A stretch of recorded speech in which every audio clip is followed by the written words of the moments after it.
आज हम बात कर रहे हैं शहीद भगत सिंह द्वारा लिखे गए प्रसिद्ध वैचारिक लेख why I am an atheist यानी मैं नास्तिक क्यों हूं के गहरे और तार्किक अर्थ की। ये लेख केवल धर्म या ईश्वर के पक्ष विपक्ष की चर्चा नहीं है, बल्कि ये एक क्रांतिकारी मन की बौद्धिक यात्रा, आत्मविश्लेषण और तर्कशील सोच का दस्तावेज है। ये लेख भगत सिंह ने 1930 में जेल के दौरान लिखा था, जब वे फांसी की सजा का सामना कर रहे थे। उस समय कुछ लोगों ने उन पर आरोप लगाया कि वे प्रसिद्धि और अहंकार के कारण भगवान को नहीं मानते। इस आरोप का उत्तर देने के लिए उन्होंने ये लेख लिखा और समझाया कि उनका नास्तिक होना घमंड नहीं, बल्कि विचार और अध्ययन का परिणाम है। वे बताते हैं कि वे बचपन से नास्तिक नहीं थे। उनका पालन पोषण धार्मिक वातावरण में हुआ। वे प्रार्थना करते थे, ईश्वर में विश्वास रखते थे और आध्यात्मिक परंपराओं से जुड़े थे। लेकिन जैसे जैसे उन्होंने पढ़ना शुरू किया, दर्शन, विज्ञान, क्रांतिकारी साहित्य और सामाजिक विचार, उनकी सोच बदली। उन्होंने हर विश्वास को तर्क की कसौटी पर परखना शुरू किया। भगत सिंह लिखते हैं कि एक सच्चे क्रांतिकारी को हर विचार पर प्रश्न करना चाहिए।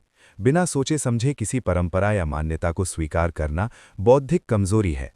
प्रगति का रास्ता सवालों से होकर गुजरता है, अंधविश्वास से नहीं। वे विशेष रूप से इस बात पर जोर देते हैं कि संकट के समय ईश्वर की शरण में जाना आसान है। जब मनुष्य डरता है बीमारी, असफलता या मृत्यु से, तो वो किसी अलौकिक शक्ति पर भरोसा करना चाहता है। लेकिन वे कहते हैं, अगर मैं डर की वजह से भगवान को मान लूं, तो ये सच्चा विश्वास नहीं होगा, बल्कि मानसिक सहारा भर होगा। सत्य को डर के कारण बदला नहीं जा सकता। अपने लेख में वो एक गहरा दार्शनिक प्रश्न भी उठाते हैं। अगर ईश्वर सर्वशक्तिमान और न्यायप्रिय है, तो दुनिया में इतना अन्याय, शोषण और पीड़ा क्यों है? निर्दोष लोग क्यों मरते हैं? गरीब क्यों कुचले जाते हैं? वे कहते हैं, इन प्रश्नों का उत्तर केवल आस्था से नहीं, तर्क से खोजा जाना चाहिए। भगत सिंह प्राकृतिक नियमों और वैज्ञानिक दृष्टिकोण की बात करते हैं। उनके अनुसार दुनिया कारण और परिणाम के नियम पर चलती है। घटनाएं चमत्कार से नहीं, कारणों से होती हैं।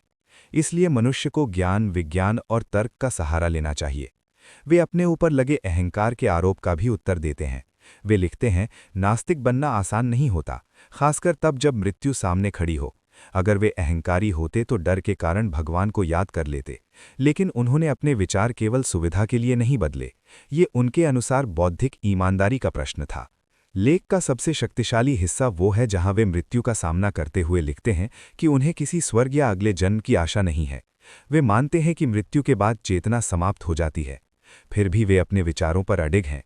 उनके लिए सत्य सांत्वना से अधिक महत्वपूर्ण है और तर्क परंपरा से ऊपर। वे क्रांति को केवल राजनीतिक बदलाव नहीं मानते। उनके अनुसार असली क्रांति मानसिक और बौद्धिक होती है।